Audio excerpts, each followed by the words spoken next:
Hey there, guys. All right, today we are back with some more extra credits, this time continuing on with their 1918 flu pandemic series, Trench Fever, Extra History number 2. Before we dive in, make sure you go... Rewind. Huh. Ooh. What is going on with my brain right now? I am completely blanking on words. Before I dive in, make sure you go and check out the links in the description box below. I would love if you join the Discord and followed me over at Twitch. Jesus. Okay. I've embarrassed myself a lot already in the first 45 seconds of this video. So let's go ahead and dive right in. It stalked into camp when the day was damp and chilly and cold. It crept by the guards and murdered my pards, with a hand that was clammy and bony and bold. And its breath was icy Cough. and moldy and Cough, dank, cough. and it killed so speedy Hack. and gloatingly greedy that it took away men from each company rank. Private Joshua Lee, 34th Infantry Division, 1919. Mans should be a poet. Bum, bum. Bum, bum, ba-da-da-bum. When we left off, the 1918 flu was aboard troop transports headed for the battlefields of France. And though this first wave of the virus was comparatively mild, its time in the trenches... So they're kind of going with the idea that the 1918 flu originated in the Americas at the very least. It originated either in Canada from the Chinese forced workers, essentially, or it originated in a U.S. Army camp, I think are the two theories that they talked about in the first episode. And it kind of seems like they're leaning more on the idea that it was originated in the U.S., which I do not disagree with. I don't know enough to really speak on what other possible theories there could be for the origin of the 1918 flu. ...would reforge it into a hardened killer of men and help tip the balance of the war. In early April, it erupted among the American troops at their disembarkation ground in Brest. By April 10th, the first cases began showing up in the French army, which generally trained and served alongside American units. It was hard to notice at first. High fever, headache, and weakness could come from many diseases that swirled around the trenches, such as insect-borne trench fever or typhus. But it soon became clear that this was different. The troops called it 3-day fever, knock-me-down fever, or la grippe. It rarely killed, but men who got it were out of action for days and lead-footed for weeks. The overcrowded camps and trenches of the Western Front were ideal tinder for an epidemic. Infector. Blue. Pro-evolution. There for you when you're blue. Men lived within inches of each other, their immune systems compromised from exhaustion and disease. And unlike a city where the virus might run out of victims, here, fresh bodies were rotated onto the line Shit, I never really... Yeah. every few days. It spread to the British in early May, and by then, there was no hope of containment. It swept through them like a bad spirit. English hospitals saw over 36,000 admissions for flu in a single month. Only then, when it began undermining the troops' ability to fight, did military doctors raise the alarm. The outbreak had sprung up during a critical phase of the war. The Germans had launched a massive spring offensive, and Allied generals needed every man possible on the line.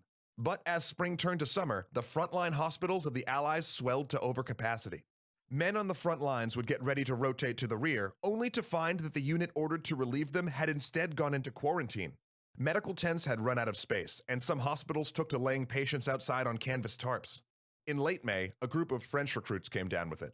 69% of them had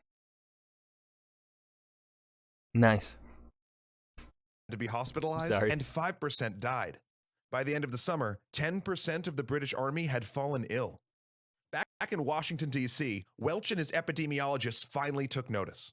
The flu, previously ignored, became a matter of national security. They set about turning the Rockefeller Institute into an information gathering and communications center for the disease.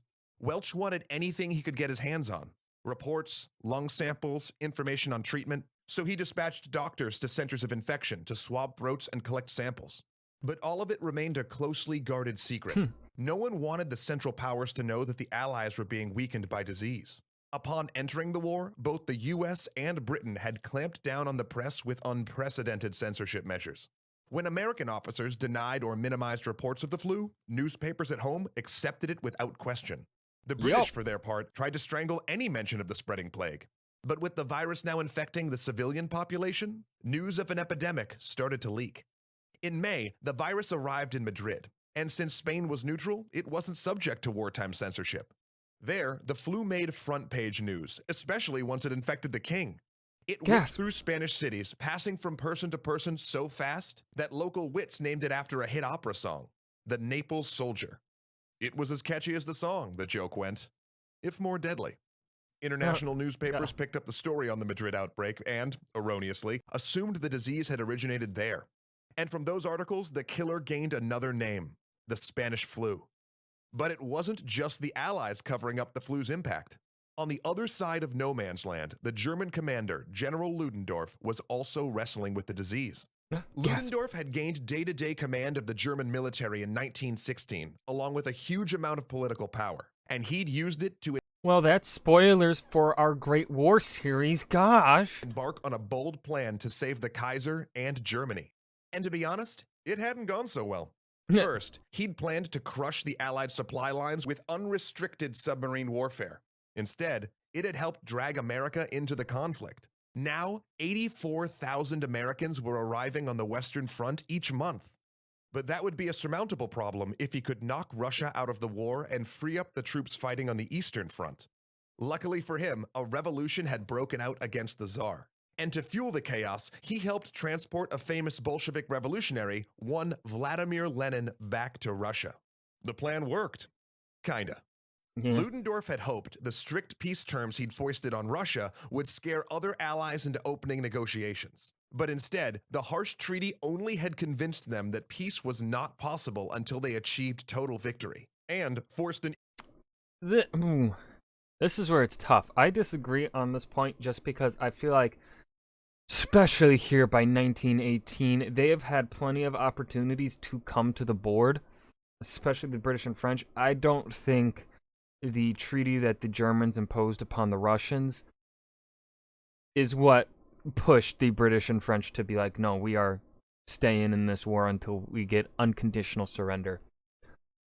I think at the very least, the British perhaps could have been swayed, but I think the French by 1918, after suffering the amount of casualties that they have and the damage to their the eastern portion of their country, I think by 1918, probably even by the beginning of 1917, the French were pretty solidly on board with the idea of that they are not ending this war until someone completely surrenders, whether it be them or the Germans.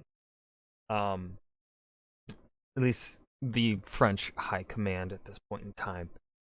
The British, I think maybe with the arrival of the Americans, pretty much firmly set the British into the idea of also going with unconditional surrender. Because it's like, oh shit, the Americans have a lot of troops to send. They're sending them. We'll keep fighting. You know, that kind of thing where they're like, no, we can keep pushing this. The Germans will run out eventually. So, yeah, that's my belief anyway. I don't... The Russian Civil War, the Russian Revolution is impactful for the fact that it freed up a bunch of German soldiers. But aside from that impact, I don't think it really played a part in the British and French necessarily being more set in their way of unconditional surrender, you know? An equally punishing treaty on Germany. But at least Ludendorff now had his 50 divisions from the Eastern Front, and he'd use them for one more, all-or-nothing shot at winning the war. He'd retrained the freed-up veterans as assault specialists, stormtroopers, and launched his massive spring offensive in hopes of securing victory before the Americans arrived in force.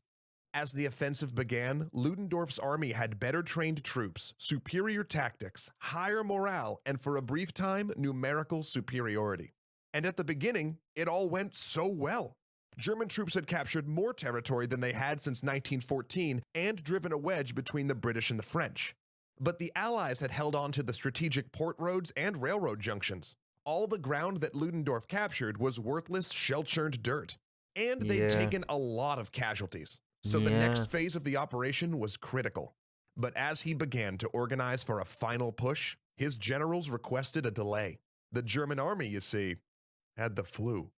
They'd caught Dun, it in dun, June, dun. probably from a British prisoner of war, and by July it was sweeping the ranks. German troops, their systems already weak from food rationing, appeared especially susceptible to infection.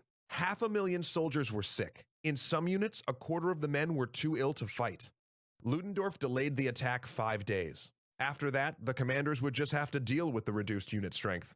Meanwhile, the Allies, who had caught the flu earlier in the spring and summer, were recovering. Despite sickness, exhaustion, and casualty depletion, on July 15th, the German army marshaled for their one last attack. A rolling bombardment pounded the French and American lines as they advanced. Stormtroopers rushed behind with fast-moving infiltration tactics. Gas shells turned the battlefield into a chemical hell. But the French, British, and Americans held and counterattacked. And they would keep counterattacking for 100 days, pushing the Germans back step by step. Ludendorff had failed. Within weeks, he was shut in his office, suffering a nervous breakdown. And by October, he was fleeing across the Swedish border in sunglasses and a fake beard. Fucking Now, really? it would be wrong to say the flu defeated Ludendorff's spring offensive because there were other factors. It was an overambitious operation with a nebulous goal.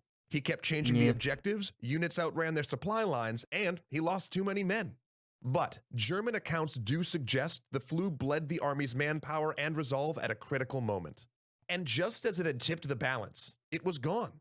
In August, British hospitalizations fell to the point that they had declared the epidemic over. But it wasn't over. For as the Gasp. balance of the war was shifting, so were the virus's genes. Even Gasp. today, no one's sure what happened. Perhaps the original, deadly virus had temporarily mutated into a mild strain, only to have its lethality reemerge. Or it may have infected someone, even an animal, that had a different version of the flu and the two viruses combined. Gasp. It's even possible that, as it passed through millions of soldiers, this avian virus was gradually adapting itself to human hosts. Most frightening of all, the war itself may have given it a nudge, because the soldiers the flu infected had been exposed to a chemical agent known to cause genetic mutation: mustard gas.